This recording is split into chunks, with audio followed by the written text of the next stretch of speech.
ज्या ज्या योजना आम्ही सुरू केलेल्या आहेत एकही योजना आम्ही बंद होऊ देणार नाही। त्या लाडक्या बहिणींनी महायुतीवर प्रेम दाखवलं। हे अधिवेशन संपल्याबरोबर डिसेंबर महिन्याचा हप्ता त्यांच्या खात्यामध्ये आम्ही टाकतो आणि काहीच बदल नाहीये। नाना, मी या ठिकाणी स्पष्ट करू इच्छितो, कुठलेही नवीन निकष नाहीत, आता तर सगळ्यांनाच टाकतो, पण ॲपरंटली असं लक्षात येत आहे की काहींनी 4-4 खाती उघडलेली आहेत। तर जसं समाजामध्ये चांगल्या प्रवृत्ती असतात त्याच्या काही वाईट प्रवृत्ती असतात। एखादी योजना जर चुकीच्या पद्धतीने कोणी वापरत असेल तर जनतेचा पैसा आहे, तुमची आमची सगळ्यांची जबाबदारी आहे की तो योग्य प्रकारे गेला पाहिजे। आता मागच्या काळात आम्हाला लक्षात आलं माणसानीच 9 खाती काढली, आता त्याला लाडकी बहीण म्हणायचं कसं?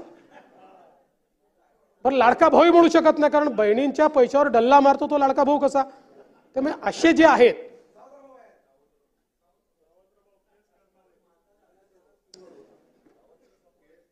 त्यामुळे शेतकऱ्यांच्या संदर्भात आम्ही दिलेली आश्वासनं असतील, युवांच्या संदर्भात दिलेली आश्वासनं असतील, ज्येष्ठांच्या संदर्भात दिलेली आश्वासनं असतील, समाजातल्या वंचितांच्या संदर्भात दिलेली आश्वासनं असतील, ही सर्व आश्वासनं या ठिकाणी आम्ही पूर्ण करणारच आहोत।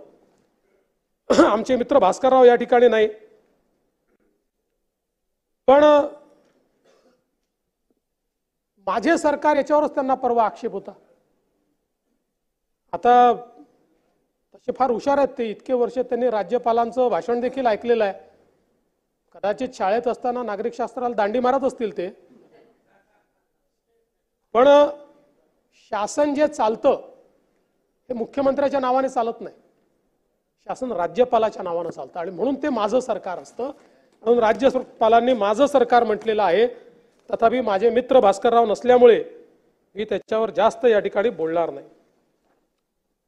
खरं म्हणजे हे जे अभूतपूर्व अशा प्रकारचं मॅन्डेट आम्हाला मिळालं, नानाभाऊ त्याच्यावर देखील किती बोटं उचलण्याचं काम झालं, काय काय तुम्ही त्या ठिकाणी तर्क लढवले। तुम्ही नानाभाऊ वकीलच व्हायला पाहिजे होते।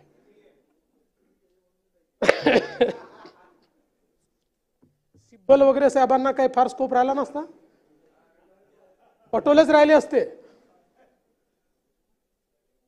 अतिरिक्त 74 लाख मतं आली कुठून? सांगतो कुठून आली।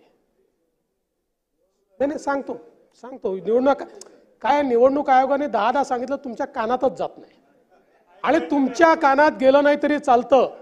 तुमच्या फेक नरेटिव्ह फॅक्टरीला उद्ध्वस्त करण्याचं काम जे आम्ही लोकसभेनंतर केलं, पुन्हा तुम्ही नव्याने फेक नरेटिव्ह फॅक्टरी सुरू केलेली आहे, ती आता उद्ध्वस्त करण्याकरता मी उभा आहे। एकूण विधानसभा निवडणुकीमध्ये मतदार होते 9,70,25,119। यापैकी मतदान झालं 6,10,40,48,195 म्हणजे 66.5%। सकाळी 7 ते 9 मध्ये 6.61% म्हणजे 64,13,360। सकाळी 9 ते 11 मध्ये 11.53% म्हणजे किती? 1,11,86,996। सकाळी 11 ते दुपारी 1 मध्ये किती झालं? 14% म्हणजे 1,36,22,327। दुपारी 1 ते 3 मध्ये किती झालं? 13.35% म्हणजे 1,51,52,853। दुपारी 3 ते 5 मध्ये किती झालं? 12.69% म्हणजे 1,23,12,488। सायंकाळी